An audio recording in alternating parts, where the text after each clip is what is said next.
नमस्कार दोस्तों, आरती सौरभ सहदेव चैनल पर आपका एक बार फिर से स्वागत है।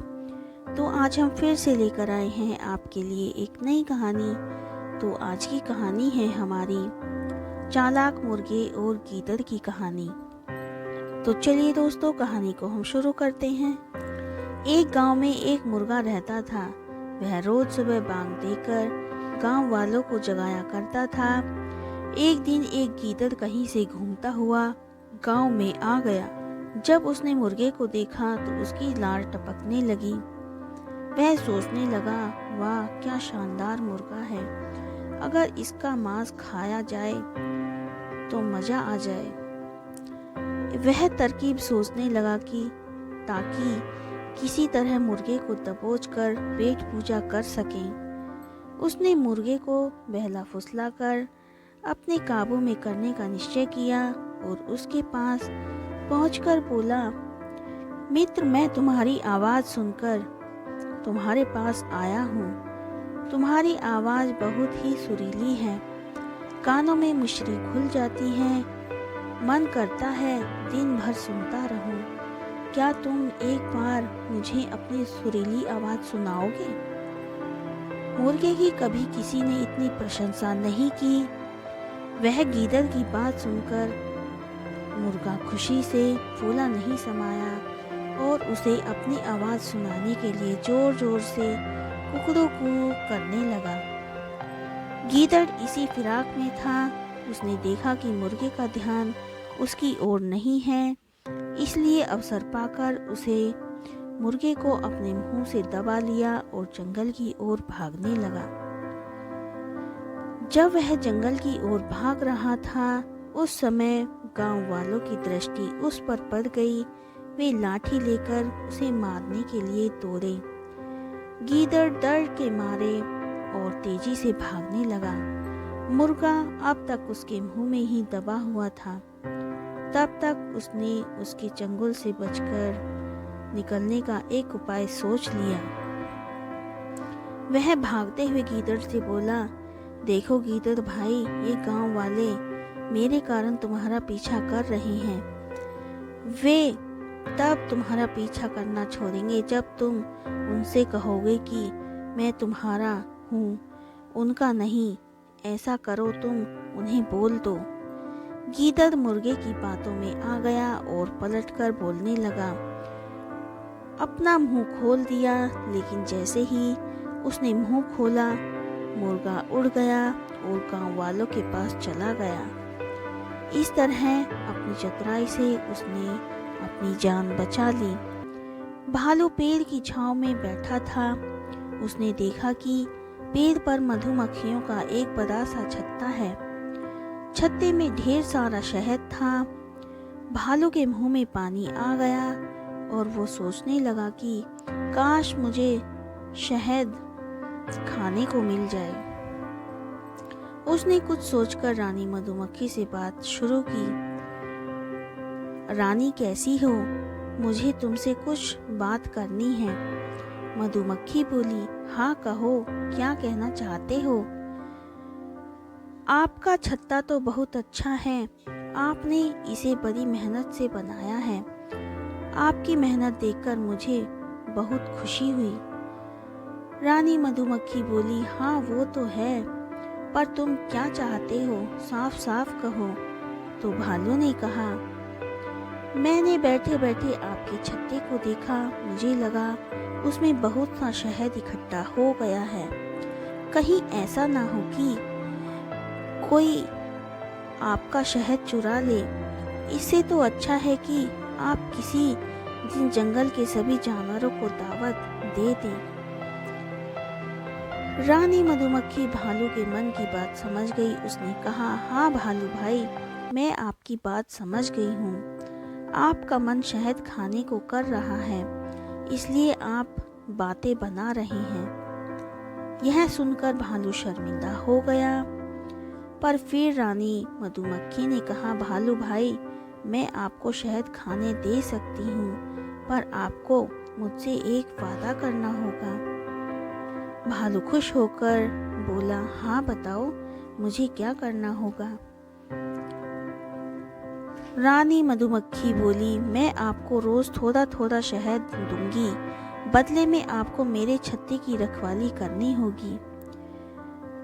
भालू ने कहा, अरे वाह, यह तो अच्छी बात है। आप मुझे रोज शहद खिलाना और मैं आपके छत्ते की रक्षा करूंगी। उसके बाद भालू मधुमक्खी के छत्ते की रखवाली करने लगा और रानी मधुमक्खी उसे रोज शहद देने लगी। एक प्रोफेसर क्लास ले रहे थे। क्लास के सभी छात्र बड़ी ही रुचि से उनके लेक्चर को सुन रहे थे। उनके पूछे गए सवालों के जवाब दे रहे थे। लेकिन उन छात्रों के बीच कक्षा में एक छात्र ऐसा भी था जो चुपचाप और गुमसुम बैठा हुआ था। प्रोफेसर ने पहले ही दिन उस छात्र को नोटिस किया, लेकिन कुछ नहीं बोले। लेकिन जब 4-5 दिन ऐसा रहा तो उन्होंने उस छात्र को क्लास के बाद अपने कैबिन में बुलाया और पूछा, तुम हर समय उदास रहते हो, क्लास में अकेले और चुपचाप बैठे रहते हो, लेक्चर पर भी ध्यान नहीं देते, क्या बात है, कुछ परेशानी है क्या?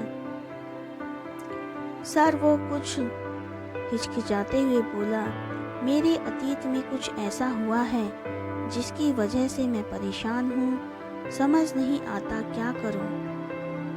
प्रोफेसर भले व्यक्ति थे। उन्होंने उस छात्र को शाम को अपने घर पर बुलवाया। शाम को जब छात्र प्रोफेसर के घर पहुंचा तो प्रोफेसर ने उसे अंदर बुलाकर बिठाया, फिर स्वयं किचन में चले गए और शिकंजी बनाने लगे। उन्होंने जानबूझकर शिकंजी में ज़्यादा नमक डाल दिया। फिर किचन से बाहर आकर शिकंजी का गिलास छात्र को देकर कहा, ये लो शिकंजी पियो। छात्र ने गिलास हाथ में लेकर जैसे ही एक घूंट लिया, अधिक नमक के स्वाद के कारण उसका मुंह अजीब सा बन गया। यह देखकर प्रोफेसर ने पूछा, क्या हुआ, शिकंजी पसंद नहीं आई क्या? नहीं सर, ऐसी बात नहीं है, बस शिकंजी में थोड़ा नमक ज़्यादा है, छात्र बोला। अरे अब तो ये बेकार हो गया, लाओ गिलास मुझे दो, मैं इसे फेंक देता हूँ। प्रोफेसर ने छात्र से गिलास लेने के लिए अपना हाथ बढ़ाया, लेकिन छात्र ने मना करते हुए कहा, नहीं सर, बस नमक ही तो ज़्यादा है, थोड़ी चीनी और मिलाएंगे तो स्वाद ठीक हो जाएगा। यह बात सुन प्रोफेसर गंभीर हो गए और बोले, सही कहा तुमने, अब इसे समझ भी जाओ, ये शिकंजी तुम्हारी जिंदगी है, इसमें घुला अधिक नमक तुम्हारे अतीत के बुरे अनुभव हैं। जैसे नमक को शिकंजी से बाहर नहीं निकाल सकते, वैसे ही उन बुरे अनुभव को भी जीवन से अलग नहीं कर सकते। वे बुरे अनुभव ही जीवन का हिस्सा हैं। लेकिन जिस तरह हम चीनी घोलकर शिकंजी का स्वाद बदल सकते हैं, वैसे ही बुरे अनुभवों को भूलने के लिए जीवन में मिठास तो घोलनी पड़ेगी ही। इसलिए मैं चाहता हूँ कि तुम अब अपने जीवन में मिठास घोलो। प्रोफेसर की बात समझ गया और उसने निश्चय किया कि अब वह बीती बातों से परेशान नहीं होगा। तो दोस्तों, इस कहानी से हमें यह शिक्षा मिलती है कि जीवन में अक्सर हम अतीत की बुरी यादों को, अनुभवों को याद कर दुखी होते रहते हैं। इस तरह हम अपने वर्तमान पर ध्यान नहीं दे पाते और कहीं ना कहीं अपना भविष्य बिगाड़ लेते हैं। जो हो चुका उसे सुधारा नहीं जा सकता, लेकिन कम से कम उसे भुलाया तो जा सकता है और उन्हें भुलाने के लिए नई मीठी यादें हमें आज बनानी होंगी।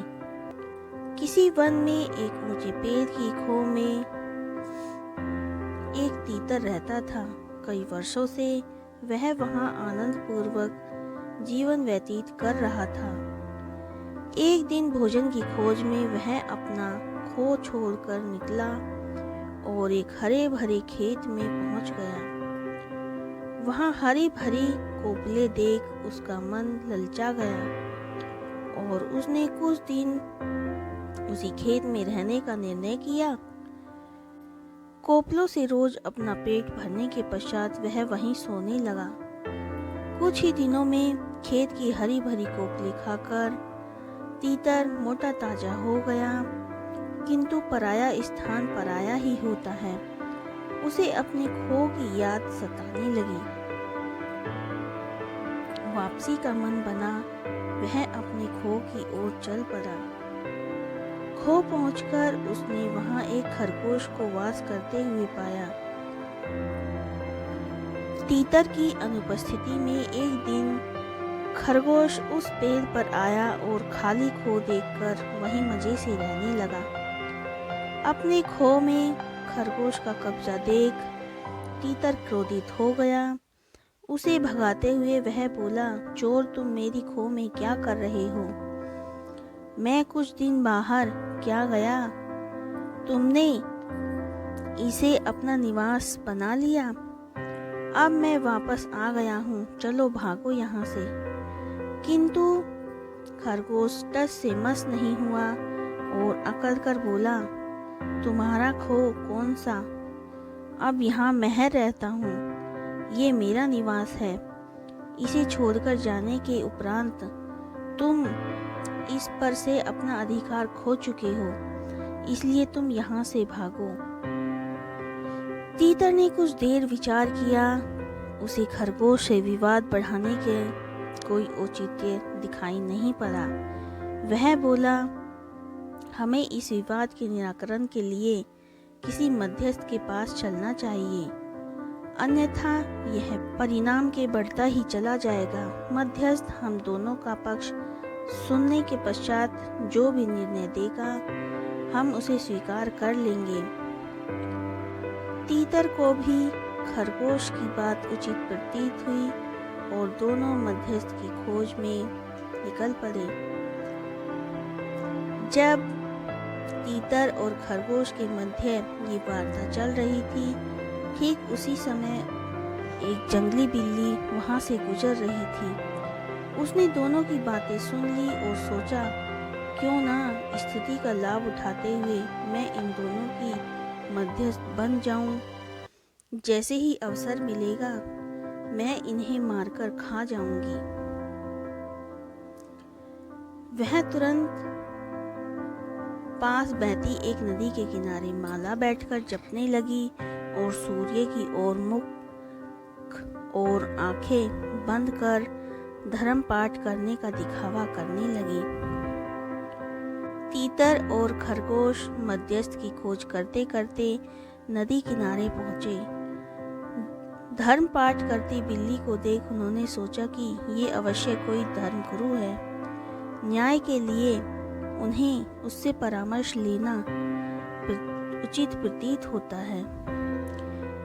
वे कुछ दूरी पर खड़े हो गए और बिल्ली को अपनी समस्या बताकर अनुनय करने लगे। गुरुवर, कृपया हमारे विवाद का निपटारा कर दीजिए। हमें विश्वास है कि आप जैसे धर्मगुरु का निर्णय धर्म के पक्ष में ही होगा, इसलिए आपका निर्णय हर स्थिति में हमें स्वीकार्य है। हम में से जिसका भी पक्ष धर्म विरुद्ध हुआ, वो आपका आहार बनने के लिए तैयार रहेगा। यह सुन धर्मगुरु बनी पाखंडी बिल्ली ने आंखें खोल ली और बोली, राम राम, कैसी बातें करते हो? हिंसा का मार्ग त्याग कर मैंने धर्म का मार्ग अपना लिया है, इसलिए मैं हिंसा नहीं करूंगी, किंतु तुम्हारे विवाद का निराकरण कर तुम्हारी सहायता अवश्य करूंगी। मैं वृद्ध हो चुकी हूँ और मेरी श्रवण शक्ति छिन्न हो चुकी है, इसलिए मेरे निकट आकर मुझे अपना अपना पक्ष बताओ। पाखंडी बिल्ली को चिकनी चुपड़ी बातों पर तीतर और खरगोश विश्वास कर बैठे और अपना पक्ष बताने उसके निकट पहुंच गए। निकट पहुंचते ही पाखंड मिले ने तीतर को पंजों में दबोच लिया और खरगोश को अपने मुंह में दबा लिया। कुछ ही देर में दोनों को सफा चढ़कर पाखंडी बिल्ली वहां से चलती बनी। तो दोस्तों, इस कहानी से हमें यह शिक्षा मिलती है कि अपनी शत्रु पर कभी भी आंख बंद करके भरोसा नहीं करना चाहिए, परिणाम घातक हो सकता है। एक वन में बरगद के पेड़ की ऊंची डाल पर एक घोंसला था जिसमें गौरैया का जोड़ा रहता था। दोनों दिन भर भोजन की तलाश में बाहर रहते और शाम ढले घोंसले में आकर आराम करते थे। दोनों खुशी खुशी अपना जीवन व्यतीत कर रहे थे। मौसम आने पर गौरैया ने अंडे दिए। अब उसका पति भोजन की तलाश में जाता, वह घोंसले में रहकर अंडों को सेती और उनकी देखभाल करती थी। वे दोनों बेसब्री से अंडों में से अपने बच्चों के बाहर निकलने की प्रतीक्षा कर रहे थे। एक दिन रोज की तरह गौरैया का पति भोजन की तलाश में गया और गौरैया घोंसलों में अंडों को से रही थी। तभी एक मदमस्त हाथी उस वन में आ गया और उत्पात मचा दिया। वह अपने विशालकाय शरीर से टकराकर और सूंड से हिला हिलाकर पेड़ पौधों को उखाड़ने लगा। कुछ ही देर में सारा वन तहस नहस हो गया। आगे बढ़ते बढ़ते वह उस बरगद के पेड़ के पास पहुंचा जहां गौरैया का घोंसला था। वह जोर जोर से पेड़ों को हिलाने लगा, लेकिन बरगद का पेड़ मजबूत था। हाथी उसे नहीं गिरा पाया, लेकिन इन सब में गौरैया का घोंसला टूटकर नीचे गिर गया और उसके सारे अंडे फूट गए। अपने बच्चों की मृत्यु पर गौरैया विलाप करने लगी। जब उसका पति वापस लौटा तो गौरैया ने रोते रोते उसे हाथी की करतूत के बारे में बताया। वह भी बहुत दुखी था। दोनों प्रतिशोध की आग में जल रहे थे और हाथी को सबक सिखाने चाहते थे, लेकिन हाथी जैसे विशालकाय जीव के सामने उन जैसे निरीह प्राणियों का क्या बस चलता। उन्हें अपने मित्र कठफोड़वा की याद आई और वे उसकी सहायता लेने जा पहुंचे। कठफोड़वा के दो मित्र थे, मधुमक्खी और मेंढक। वे दोनों भी गौरैया के जोड़े की सहायता को तैयार हो गए। सबने मिलकर योजना बनाई और हाथी को सबक सिखाने निकल पड़े। पूरे वन को तहस नहस करने के बाद हाथी एक स्थान पर आराम कर रहा था। उसे देख योजनानुसार मधुमक्खी ने उसके कानों में अपनी स्वलहरी छेड़ दी। हाथी स्वलहरी में डूबने लगा कि कठफोड़वा ने उसकी दोनों आंखें फोड़ दी। हाथी दर्द से चीख उठा। इधर हाथी के अंधे होते ही कुछ दूरी पर मेंढक टर टर करने लगा। मेंढक के टर्राने की आवाज सुनकर हाथी ने सोचा कि अवश्य ही कुछ दूरी पर तालाब है। वह मेंढक की आवाज की दिशा में बढ़ने लगा। योजनानुसार मेंढक एक दलदल के किनारे बैठा टर्रा रहा था।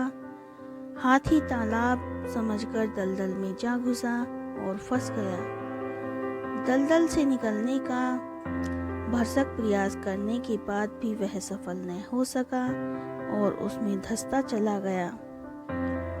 कुछ ही देर में वह दलदल में समा गया और मर गया। इस तरह जैसे गौरैया ने अपने मित्रों की सहायता से हाथी से अपने बच्चों की मृत्यु का प्रतिशोध ले लिया।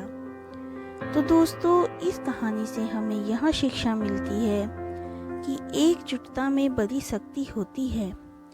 एकजुट होकर कार्य करने पर कमजोर से कमजोर व्यक्ति भी बड़े से बड़ा कार्य संपन्न कर सकता है। पहाड़ी क्षेत्र में नदी किनारे एक छोटा सा गांव बसा हुआ था। उस गांव के लोग बहुत धार्मिक प्रवृत्ति के थे। गांव के मध्य स्थित मंदिर में सभी गांव वाले दैनिक पूजा अर्चना करते थे। उस मंदिर की देखभाल की जिम्मेदारी वहां के पुजारी पर थी, जो मंदिर परिसर में ही निवास करता था। वह सुबह से लेकर रात तक ईश्वर की अर्चना में लीन रहता। एक दिन गांव पर प्रकृति का कहर मूसलाधार बारिश के रूप में टूटा, जिससे गांव की नदी में बाढ़ आ गई। बाढ़ का पानी जब गांव में प्रवेश कर गया तो गांव के लोग पर छोड़कर सुरक्षित स्थान पर जाने की तैयारी करने लगे। एक व्यक्ति को गांव छोड़कर जाने के पहले मंदिर के पुजारी का ध्यान आया और वह भागता हुआ मंदिर पहुंचा। वहां पहुंचकर वह पुजारी से बोला, पंडित जी, बाढ़ का पानी हमारे घरों में घुसने लगा है। धीरे धीरे बढ़ते हुए वो मंदिर तक भी पहुंच जाएगा। यदि हमने गांव नहीं छोड़ा तो बाढ़ में बह जाएंगे। हम सभी सुरक्षित स्थान पर जा रहे हैं, आप भी हमारे साथ चलिए। लेकिन पंडित उस व्यक्ति के साथ जाने को राजी नहीं हुआ। वह बोला, मैं तुम लोगों जैसा नास्तिक नहीं हूँ, मुझे भगवान पर पूरा भरोसा है। पूरे जीवन मैंने उसकी आराधना की है, वह मुझे कुछ नहीं होने देगा।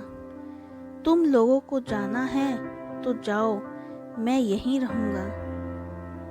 पंडित की बात सुनकर वह व्यक्ति वापस चला गया। पंडित भगवान की प्रार्थना में लीन हो गए। कुछ ही देर में बाढ़ का पानी मंदिर तक पहुंच गया। बढ़ते बढ़ते वह मंदिर के कमर तक पहुंच गया। ठीक उसी समय एक आदमी नाव लेकर वहां आया और पंडित से बोला, पंडित जी, मुझे गांव के एक आदमी ने बताया है कि आप अब भी यही हैं, मैं आपको लेने आया हूँ। पंडित ने वही बात नाव वाले व्यक्ति से भी कही जो उसने पहले व्यक्ति से कही थी और जाने से इनकार कर दिया। नाव लेकर आया व्यक्ति चला गया।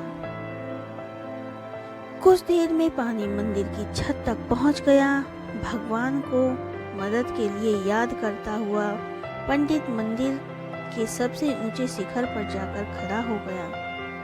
तभी वहां एक सुरक्षा दल हेलीकॉप्टर से आया और पंडित को बचाने के लिए रस्सी फेंकी, लेकिन पंडित ने वही बात दोहराते हुए रस्सी पकड़ने से इनकार कर दिया।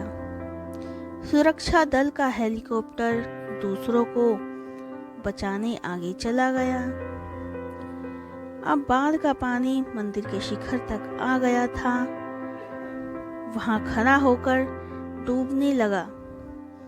डूबने के पहले वह भगवान से शिकायत करते हुए बोला, भगवान, मैंने पूरा जीवन तुझे अर्पित कर दिया। मैंने तुझ पर इतना विश्वास रखा, फिर भी तुम मुझे बचाने नहीं आए। पंडित की शिकायत सुन भगवान प्रकट हुए और बोले, अरे मूर्ख, मैं 3 बार तुझे बचाने आया था। पहली बार मैं भागते हुए तुम्हारे पास आया और गांव वालों के साथ गांव छोड़कर चलने को कहता रहा। फिर मैं नाव लेकर आया और अंत में हेलीकॉप्टर। अब इसमें मेरी क्या गलती है? तूने मुझे पहचाना नहीं। पंडित को अपनी गलती समझ में आ गई, लेकिन तब तक बहुत देर हो चुकी थी। तो दोस्तों, इस कहानी से हमें यह शिक्षा मिलती है कि जीवन में अवसर बिना बताए दस्तक देते हैं। हम उन्हें पहचान नहीं पाते और जीवन भर शिकायत करते रहते हैं कि अच्छा और सफल जीवन जीने का हमें अवसर ही नहीं मिला।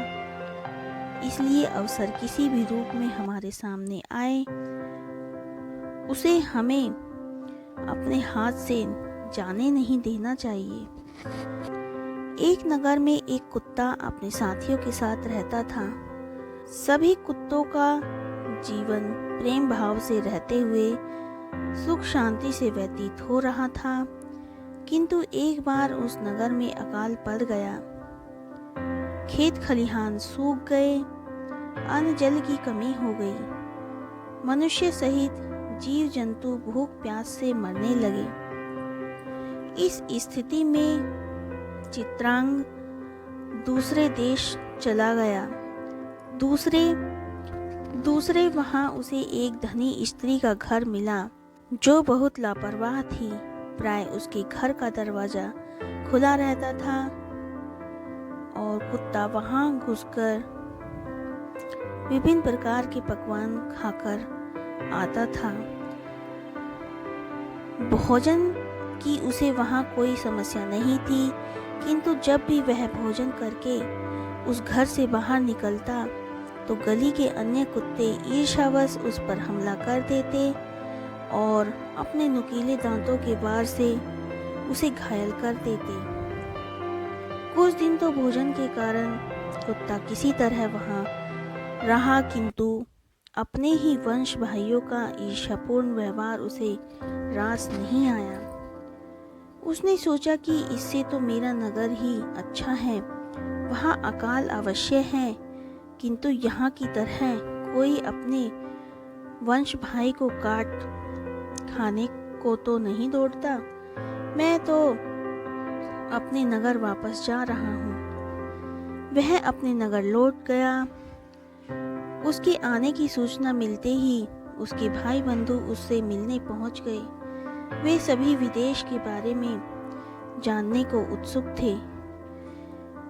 वे पूछने लगे, भाई हम सभी जानना चाहते हैं कि वह स्थान कैसा था, वहाँ के लोग कैसे थे, उनका व्यवहार कैसा था, कैसा भोजन तुम वहाँ खाते थे, हमें पूरी बात विस्तार से बताओ।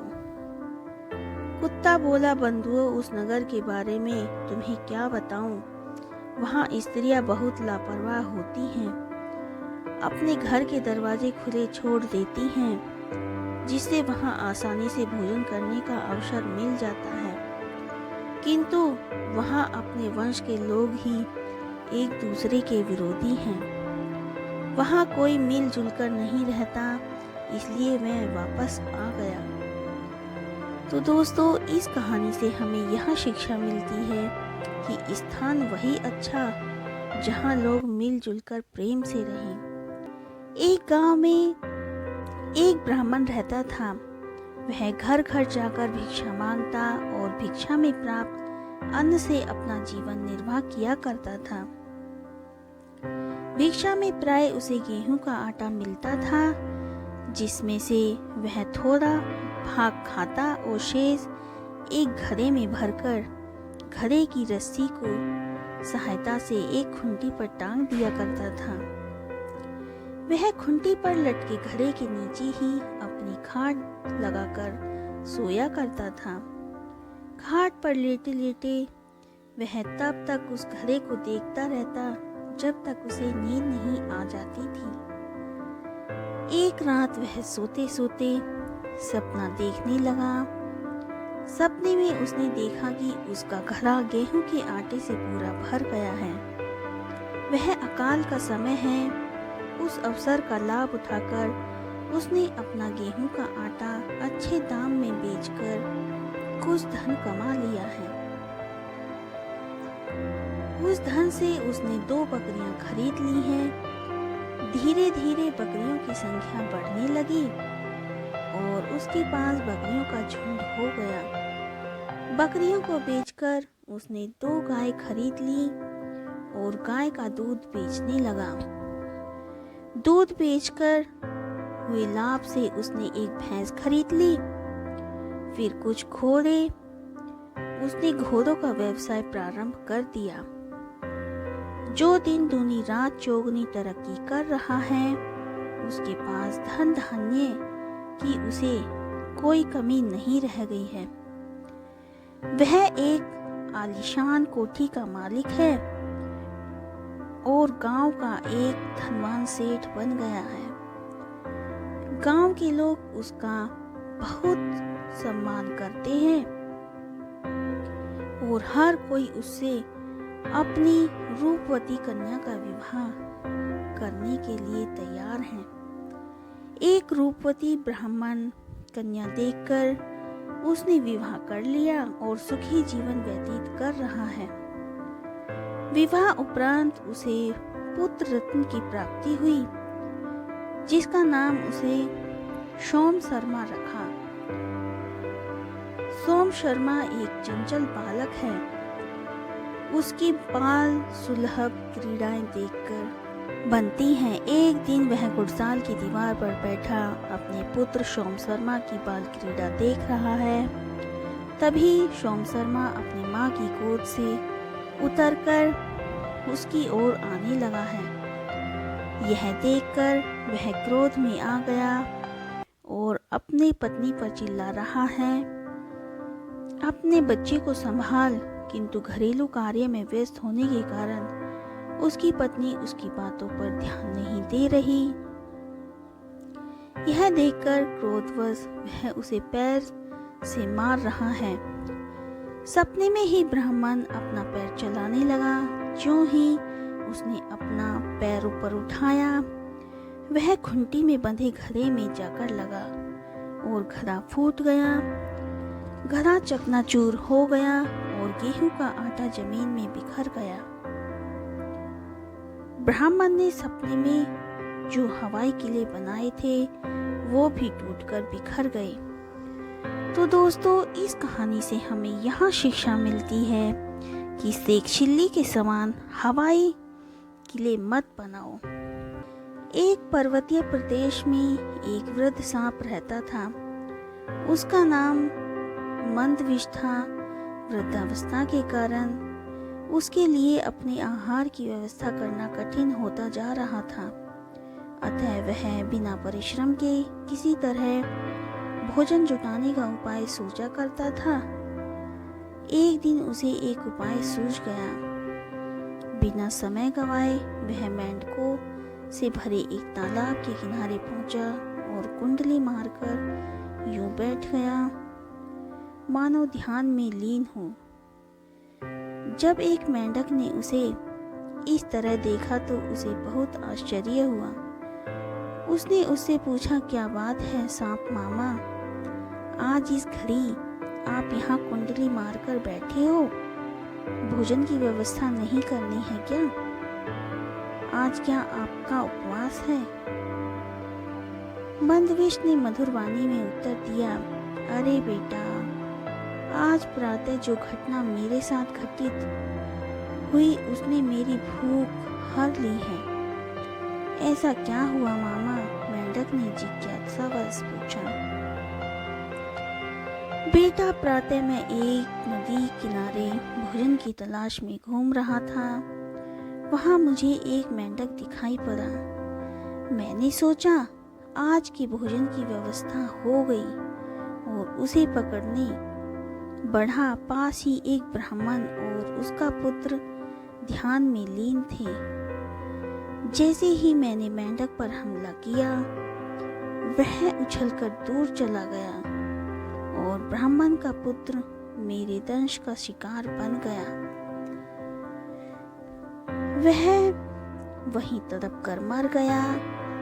अपने पुत्र की मृत्यु देख ब्राह्मण क्रोधित हो गया और उसने मुझे मेंढकों का वाहन बनने का श्राप दे दिया। इसलिए मैं यहाँ तुम लोगों का वाहन बनने आया हूँ। मेंढक ने यह बात अपने राजा जलपाद को बताई। राजा जलपाद ने सभा बुलाकर अपनी प्रजा को ये बात बताई। सबने निर्णय लिया कि वे वृद्ध सांप का श्राप पूर्ण करने में उसकी सहायता करेंगे। इस तरह वे सांप की सवारी का आनंद भी उठा लेंगे। सब मिलकर मंदविष के पास गए। फन फैलाए मंदविष को देख सारे मेंढक डर गए, किंतु जलपाद नहीं डरा और उसके फन पर चढ़ गया। मंदविष ने कुछ नहीं कहा। इसे अन्य मेंढकों का भी साहस बढ़ गया और वे भी मंदविष के ऊपर चढ़ने लगे। जब सारे मेंढक मंदविष के ऊपर चढ़ गए तो वह उन्हें भांति भांति करतब दिखाने लगा। उसने उन्हें दिन भर इधर उधर की खूब सैर कराई, जिसमें कभी मेंढकों को बड़ा आनंद आया। अगले दिन वे सब फिर सवारी के ऊपर मंदविश के पास आए। मंदविश ने उन्हें अपने ऊपर चढ़ा तो लिया, किंतु वह चला नहीं। यह देख जलपाद ने कहा, क्या बात है, आज आप हमें करतब नहीं दिखा रहे, ना ही हमें घुमा रहे हो। मंदविश बोला, मैंने कुछ दिनों से कुछ नहीं खाया, इसलिए मुझसे चलने में कठिनाई हो रही है। अरे ऐसा है तो आप छोटे छोटे मेंढकों को खाकर अपनी भूख मिटा लो, फिर हमें ढेर सारे करतब दिखाओ। जलपाद बोला। मंदवेश इसी अवसर की ताक में था। वह प्रतिदिन थोड़े थोड़े मेंढक खाने लगा। जलपाद को अपने आनंद में यह भी धीरे धीरे उसके वंश का नाश होता जा रहा था। उसे होश तब आया जब वह अकेला ही बचा और मंदवेश उसे अपना आहार बनाने पर तुल गया। वह बहुत गिड़गिड़ाया, किंतु मंदवेश ने एक न सुनी और उसे भी निगल गया। इस तरह पूरे मेंढक वंश का नाश हो गया। तो दोस्तों, इस कहानी से हमें यह शिक्षा मिलती है कि अपने क्षणिक सुख के लिए अपने हितैषियों का वंश की हानि करनी नहीं चाहिए। अपने वंश की रक्षा में ही हमारी रक्षा है। एक नगर में चंद्र नाम का एक राजा शासन करता था। उसके राजमहल के बगीचे में बंदरों का एक समूह रहता था। बगीचे के फलों के अतिरिक्त राजा के सेवकों द्वारा प्रतिदिन प्रदान किए जा रहे भोजन का सेवन कर वे बहुत हष्ट-पुष्ट हो गए थे। बंदरों का सरदार वनराज एक बूढ़ा बंदर था, जो अति बुद्धिमान था। समय समय पर वह अपना परामर्श बंदरों के समूह को दिया करता था। राजमहल में 2 भेड़ें भी रहती थीं। राजा के पुत्र उनके साथ खेला करते थे। 2 भेड़ों में से एक भेड़ बहुत चटोरी थी। जब मन करता वह रसोई घर में घुस जाती और वहां खाने की जो भी चीजें होती उसे खा जाती। रसोइया भेड़ की इस हरकत पर बहुत क्रोधित होता और जो हाथ में आता वह वस्तु फेंक कर उसे मार देता। एक दिन वनराज ने रसोइये को भेड़ को एक बर्तन फेंक कर मारते हुए देखा। वह सोचने लगा, कहीं रसोइये और भेड़ की यह तनातनी बंदरों के विनाश का कारण न बन जाए। ये चटोरी भेड़ तो खाने के लोभ में यदा कदा रसोई घर में आती रहेगी। यदि किसी दिन क्रोधवश रसोइये ने चूल्हे की जलती हुई लकड़ी उस पर फेंक दी तो अनर्थ हो जाएगा। भेड़ को ऊन से ढका शरीर आग पकड़ लेगा। भागते हुए भेड़ अस्तबल पहुंच जाएगी तो सूखी घास में भरा अस्तबल धधक उठेगा। घोड़े जल जाएंगे और फिर वहीं बंदरों का काल बनेगा। यह विचार मस्तिष्क में आते ही वनराज ने अपने समूह की सभा बुलाई और अपना संदेश जारी किया। उसने परामर्श दिया कि इससे पूर्व ही रसोइये और भेड़ों के बीच की लड़ाई हमारे लिए प्राणघातक सिद्ध हो हमें राजमहल छोड़ देना चाहिए, अन्यथा हमारा विनाश निश्चित है। किंतु बंदरों ने उसकी भी बात नहीं मानी। उन्हें लगा कि उनका सरदार अब बूढ़ा हो चुका है और व्यर्थ का भ्रम पाल रहा है। वे राजमहल के भोजन के आदी हो चुके थे, इसलिए राजमहल छोड़ने को तैयार नहीं हुए, परंतु वानरराज ने तत्काल राजमहल छोड़ दिया। इधर एक दिन फिर चटोरी भेड़ रसोई घर में घुस गई और वही हुआ जिसका बंदरों के सरदार को भय था। रसोइये को और कुछ नहीं मिला तो उसने जलती हुई लकड़ी का टुकड़ा उठाकर भेड़ पर फेंक दिया। भेड़ का शरीर तो ऊन से ढका हुआ था, धधकने लगा। वह इधर उधर भागने लगी और अस्तबल में घुस गई। आग की लपट अस्तबल में रखी सूखी घास तक पहुंची और पूरा अस्तबल धूं धूं कर जल उठा। कई घोड़े जलकर मर गए, कई घायल हो गए। राजा को यह समाचार मिला तो उसने वैद्य को बुलाया और उसी घोड़े का उपचार करने का आदेश दिया। वैद्य ने घोड़ों के घाव का परीक्षण किया तो बोला, इनके घावों को शीघ्र ठीक करने का एक ही उपाय है, इन पर बंदरों की चर्बी लगानी पड़ेगी। राजा ने सैनिकों को आदेश दिया कि जो भी बंदर दिखे तो मारकर उसकी चर्बी घोड़े के उपचार के लिए लाई जाए। राजमहल के सारे बंदर मर गए। जब वनराज तक यह बात पहुंची तो वह बहुत दुखी हुआ। उसके मन में प्रतिशोध की ज्वाला धधक उठी। फिर वह अकेला था। वह युक्ति सोचने लगा जिससे वह राजा के कुल का भी वैसे ही सर्वनाश कर सके जैसे उसने उसके कुल का किया है। एक दिन वह पानी पीने एक झील के पास गया। उस झील में सुंदर कमल खिले हुए थे। वनराज ने देखा कि मनुष्य और जानवरों की पदचिन्ह झील की ओर जाते हुए तो हैं, किंतु वापस आते हुए नहीं हैं। वह समझ गया कि झील में अवश्य कोई राक्षस रहता है जो झील में गए मनुष्यों और जानवरों को खा जाता है। उसने चतुराई दिखाते हुए कमल के तने से पानी पी लिया। जब झील में रहने वाले राक्षस ने यह देखा तो झील से बाहर आ गया। उसने कई आभूषण पहने हुए थे। वह वनराज से बोला, जो भी झील में आता है मैं उसे खा जाता हूँ, किंतु तुम तो चतुर निकले। मैं तुम्हारी चतुराई देख प्रसन्न हूँ। मांगो, क्या मांगते हो? वनराज बोला, एक राजा मेरे संपूर्ण वंश का नाश कर दिया है। मैं उससे प्रतिशोध लेना चाहता हूँ। आप मेरी सहायता करें, मुझे अपना कटहार दे दें। मैं आपको वचन देता हूँ कि मैं आपके आहार के लिए राजा और उसके अनुचरों को इस झील में लाऊंगा। राक्षस ने वनराज को कटहार दे दिया। वह हार पहनकर बंदरों के सरदार राजा के नगर पहुंचा। वह वहां एक पेड़ से दूसरे पेड़ पर झूलने लगा।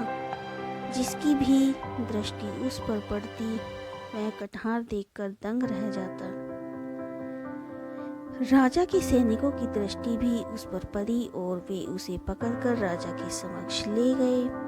राजा ने उससे पूछा, तुम्हें ये कीमती कटहार कहाँ से प्राप्त हुई? वनराज ने उत्तर दिया, महाराज, यह हार मुझे समृद्धि के देवता द्वारा प्रदान किया गया है।